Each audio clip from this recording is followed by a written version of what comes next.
صدقے کا جذبہ بیدار کر. تو تیار ہے نا سب کو انشاءاللہ. اللہ تعالی ہمیں اور آپ کو سب کو عمل کی توفیق عطا فرمائے. اگر بالکل توجہ کے ساتھ سننے کی تمنا ہے. ہمارے جو بھائی کھڑے ہیں اگر کوئی دقت بیٹھنے میں ہو رہی ہو تو کوئی بات نہیں ہے, اور اگر دقت نہ ہو رہی تو بیٹھ جائیں, بیٹھ کے سنیں گے تو اچھا محسوس ہوگا. اگر آپ کو بیٹھنے میں کوئی پریشانی ہے تو کوئی بات نہیں, زیادہ دیر تک کھڑے کھڑے سننے میں آپ تھک جائیں گے. بہرحال کوئی زور زبردستی نہیں ہے. تو تیار ہے نا سارے لوگ؟ الحمدللہ دونوں طرف بزرگوں کی نشانیاں ہمارے بیٹھی ہوئی. ایک طرف حضور بحر العرفان کے شہزادے اور لخت جگر, اور حضور بحر العرفان کی مکمل مشابہت رکھنے والے ان کے بیٹے بیٹے ہوئے. سبحان اللہ. ابھی ہم سے مولانا فیضان کہہ رہے تھے گاڑی میں کہ حضرت مولانا برکات صاحب کو دیکھ رہے ہیں, ان کی ادائیں دیکھ رہے ہیں تو ایسا لگ رہا ہے کہ مولانا برکات صاحب نہیں بلکہ حضور بحر العرفان آئے ہوئے. سبحان اللہ. اور دوسری طرف حضرت قاری عبداللطیف صاحب رحمۃ اللہ علیہ, جن کی بزرگی کی تعریف ہمارے حضرت بھی فرمایا کرتے, بزرگ شخصیت کے نبیرہ. سبحان اللہ. تشریف فرما ہے. بزرگوں کی نسبت رکھنے والے, بزرگوں کا خون جن کی رگوں میں ہے وہ یہاں پر موجود ہے. علماء کرام کی بھی موجودگی ہے. اتنا بابرکت. جب کوئی پنڈال ہوتا ہے تو وہاں پر رحمت خداوندی کا نزول ہوا. تو ایسی رحمت بڑی گھری میں اگر ہم تہیا کر لے اور سچے دل سے سنیں اور سننے کے بعد یاد رکھ کر اس پر عمل کر لے تو انشاءاللہ ہمارا بیڑا پار ہو جائے گا. تو آئیے نہایت عقیدت و احترام کے ساتھ پوری توجہ مدینے کی طرف لگا کے واقعی سچے دل سے اپنے آقا کی بارگاہ میں درود و سلام کا ہدیہ پیش کریں اور بآواز بلند پڑھیں اللہم صلی علی سیدنا و شفیعنا و مولانا محمد و بارک وسلم صلاۃ و سلام علیک یا رسول اللہ صلاۃ و سلام علیک یا حبیب اللہ. اشعار تو آپ بہت سن چکے ہیں. اصول برکت کے لیے ایک نعت کے چند شعر تحت میں سنا کے اپنی بات کو آگے بڑھاؤں. وہ مجھے بڑا پسند ہے, بڑے پیارے اشعار ہیں اور انشاءاللہ آپ کی بھی طبیعت جھوم اٹھے گی.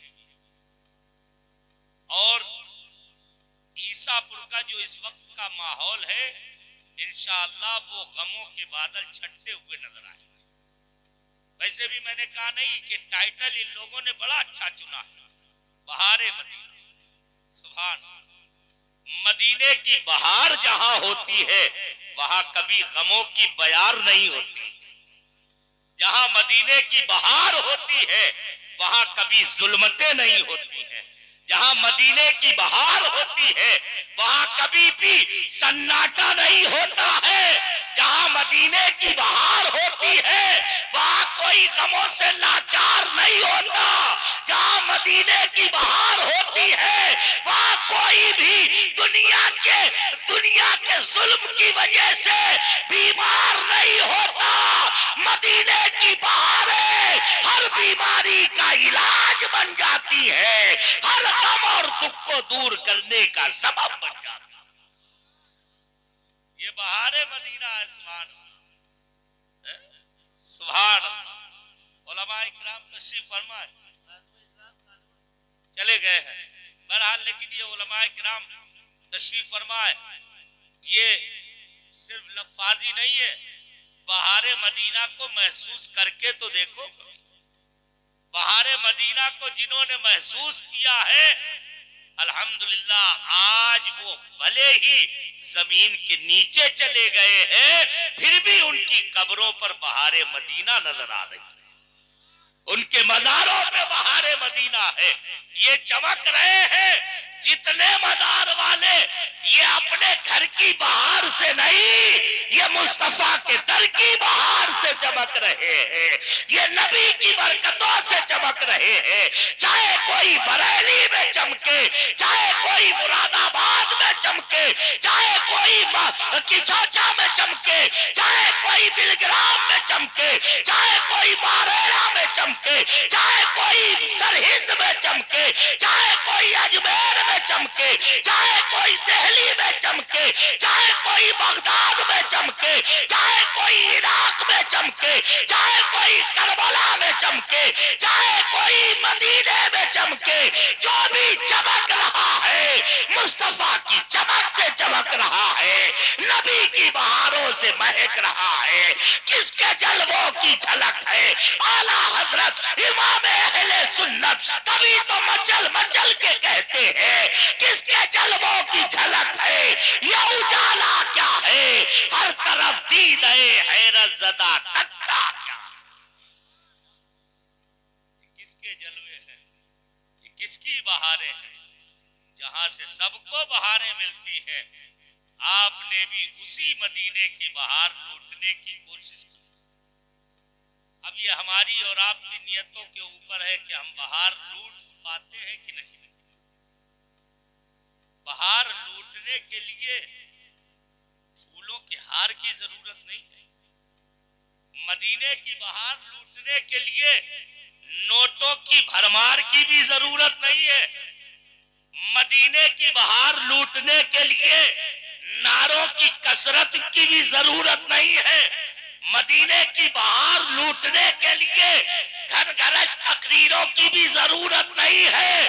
مدینے کی بہاریں تو انہیں ملا کرتی ہیں جو مدینے سے سچی محبت رکھا کرتے ہیں اور مدینے والے کے کردار و عمل کو اپنی رگ رگ میں اتار لیتے ہیں۔ وہ وہاں بھی، وہ یہاں زمین کے اوپر بھی بہاروں سے مالا مال رہتے ہیں، زمین کے نیچے بھی بہاروں سے آسودہ رہتے ہیں۔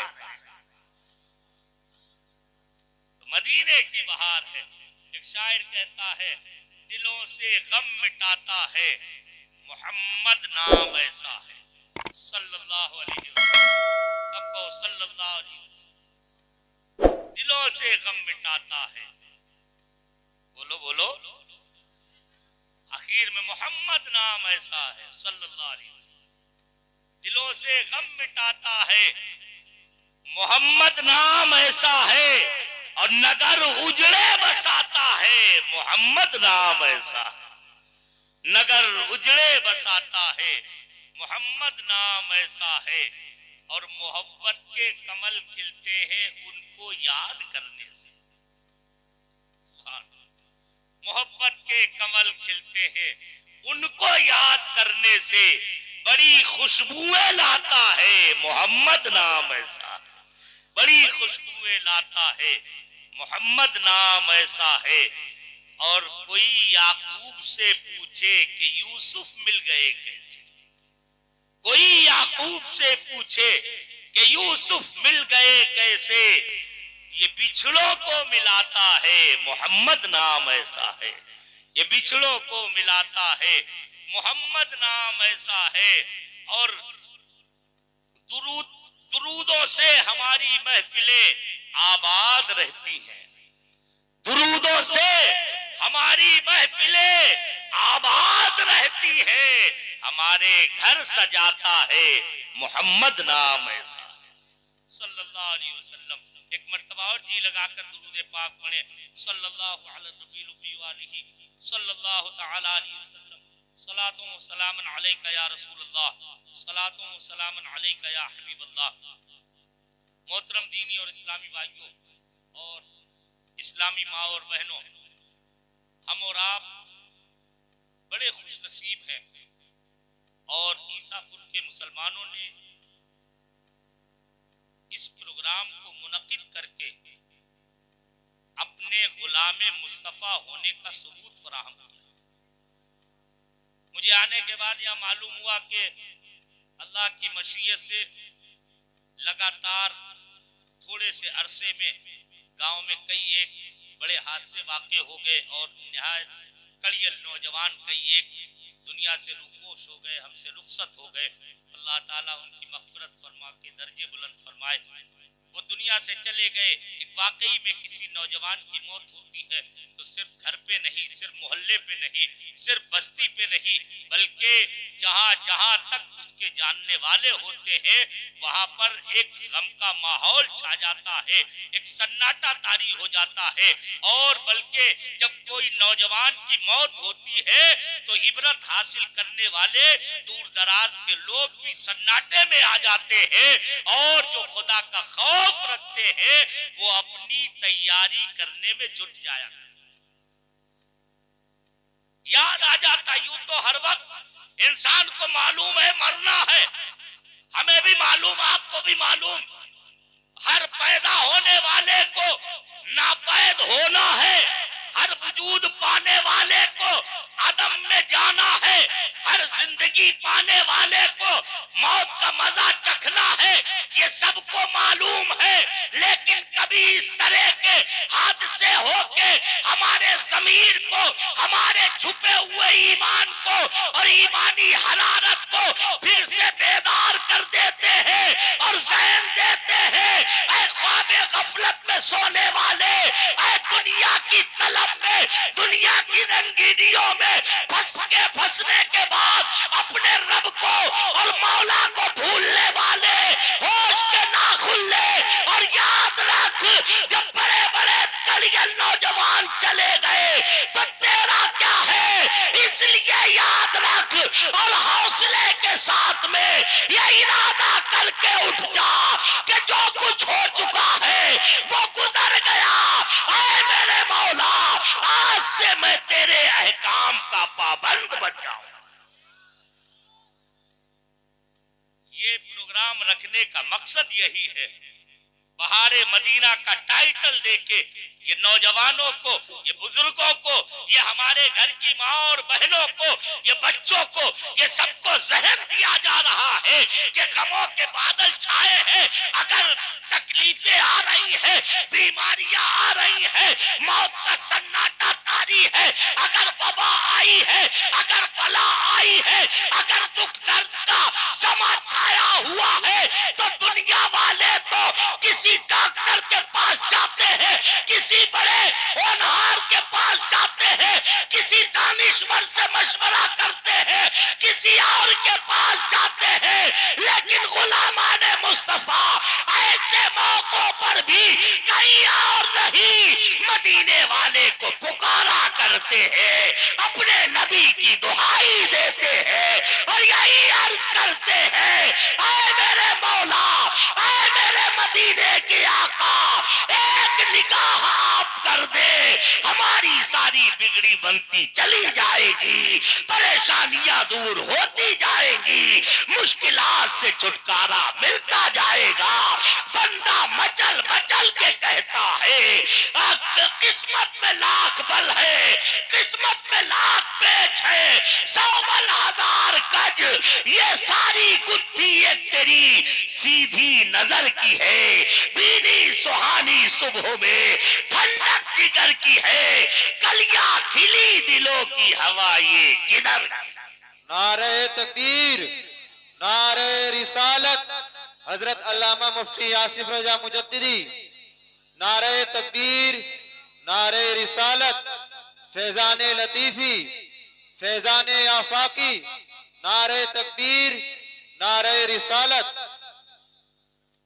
بہار مدینہ ہے. کیسی بہار مدینہ ہے؟ بہار مدینہ کے صدقے میں میں آپ کو ایک نسخہ دے کے جا رہا ہوں, اور یہ نسخہ میرا اپنا نہیں ہے بلکہ بزرگوں کا بتایا ہوا ہے. بلائیں آ رہی ہیں, وبائیں آ رہی ہیں, مصیبتیں آ رہی ہیں. یاد رکھو ایک چیز اور بھی ہے کہ وبائیں, بلائیں, مصیبتیں اس لیے نہیں آتی ہے کہ ہم بہت زیادہ جو ہے اللہ کے عتاب کا شکار ہے یا اللہ تعالی ہم سے ناراض ہے, ایسا ضروری نہیں ہے. کبھی کبھی خدا کی ذات وہ ہے جو کبھی دے کے آزماتا ہے اور کبھی لے کے آزماتا ہے, یہ اس کی مشیت ہے, وہ کسی کو دے کے آزماتا ہے اور کسی سے لے کے آزماتا ہے. اب مزے تو اس کے ہیں جو ملنے کے بعد بھی رب کا شکر ادا کرتا ہے اور جانے کے بعد بعد صبر کر کے اپنے خدا کو راضی کر لیا کرتا ہے. اسی لیے میرا نبی فرماتا ہے عجب لامر المومن فإنه كله خیر ان اصابته نعمت ان وافته نعمت فشکر فغنم وان اصابته مصیبت فصبر فسلم.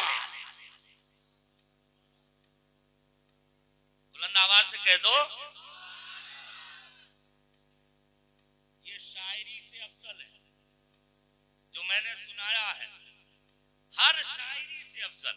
بڑی ذمہ داری کے ساتھ علماء کرام تشریف فرمائے. جو میں نے الفاظ سنائے ہیں یہ قرآن پاک کے بعد میں کائنات میں جتنے لفظ بنے ہیں سارے لفظوں میں سب سے افضل ہے. اس لیے کہ میرے منہ سے نہیں میرے پیارے رسول کے منہ سے نکلے. میں یہ نہیں کہہ رہا ہوں کہ نعتوں پہ نہ جھومو, شعروں پہ نہ داتو یا تقریر پہ نہ جھومو, لیکن اگر نعتوں پہ, شعروں پر, نظموں پر اور ہمارے جیسے لوگوں کی تقریروں پر اگر ایک مرتبہ جھومو تو اپنے نبی کے ارشاد پہ 10 مرتبہ مچل مچل کے بولو. اس لیے کہ نبی کا ارشاد وہ ہے جو سنو گے تب بھی نور ملے گا اور پڑھو گے تب بھی نور ملے گا. یہ میرے نبی کا ارشاد ہے. سبحان دلیل دے دوں اس کے بعد میں ترجمہ سناؤں گا. میرے نبی ہر شعر میں, استغفر اللہ, میرے نبی کے ہر قول میں نور ہے. یہ الگ چیز ہے کہ دیکھنے والی آنکھیں اگر حضور بحر العرفان جیسی ہوتی ہے وہ تو دیکھ بھی لیا کرتی. دیکھنے والے آنکھیں چاہیے. اگر حضرت قاری عبداللطیف جیسی نگاہیں ہوتی ہے تو نور نبی کا دیدار بھی ہو جایا کرتا. دیکھنے والی آنکھیں ہونا چاہیے. میرے نبی کے ارشادات ہے. سبحان اللہ. ایک بستی میں ایک بزرگ پہنچے, اللہ والے تھے. اس بستی میں پہنچے, دھیرے دھیرے لوگوں کو خبر ہو گئی, پتہ لگ گیا کہ ارے یہ اللہ والے آئے ہوئے. اب جہاں شمع جلتی ہے تو پروانے خود بخود آ جاتے ہیں. کسی کو بلانے کی ضرورت نہیں پڑتی تھی, کسی کو بتانا نہیں پڑتا ہے کہ یہ شمع جل رہی ہے, یہ اجالا ہے, یہ روشنی ہے. ارے جہاں شمع ہوتی ہے پروانے خود منڈلانے لگتے ہیں, پروانے خود آنے لگتے ہیں. اسی طرح سے جہاں ولایت کا نور ہوتا ہے تو ہم جیسے لوگوں کو وہاں چرچا کرنے کی ضرورت نہیں ہوتی ہے. جہاں ولی پہنچتا ہے خود بخود دیوانے اکٹھے ہو جاتے ہیں. اور حضور بحر العرفان کو پورے مراد آباد, سنبھل اور امروہہ ضلع کے ہزاروں, یہ سینکڑوں گاؤں کے لوگوں نے دیکھا ہے کہ وہ اپنے ساتھ میں کوئی بہت بڑا جاؤ جلوس لے کے نہیں چلتے تھے, لیکن الحمدللہ اگر وہ کسی کٹیا میں بھی بیٹھ جاتے تھے تو دیکھ دیکھ کے دیوانے جمع ہونے لگتے تھے, پروانے ٹوٹ پڑتے تھے اور یہی کہتے تھے ارے یہ تو خدا کا وہ محبوب ہے, جہاں بیٹھتا ہے وہاں رحمتوں کا نزول ہو. آئے ہونے لگی. اچھا, اسی بستی میں کچھ بالکل ٹھیک علم ظاہر رکھنے والے جنہیں ولیوں سے کوئی نسبت نہیں تھی, ولیوں کی عظمت کا کوئی پتہ نہیں تھا, صرف علم ظاہر کتابوں میں پڑھ لیا تھا, لیکن کسی اللہ والے سے آنکھیں چار نہیں ہوئی تھی, اس لیے دل کی صفائی نہ ہو پائی, آنکھیں اچھی نہ ہو پائی. اب انہیں چڑ ہونے لگی, جلن ہونے لگی, آپس میں چیمگوئیاں شروع ہو گئی. کسی طرح سے لوگوں کی بھیڑ کو کم کیا جائے, جتنی کوششیں کی ساری کوششیں بیکار ہو گئی. تو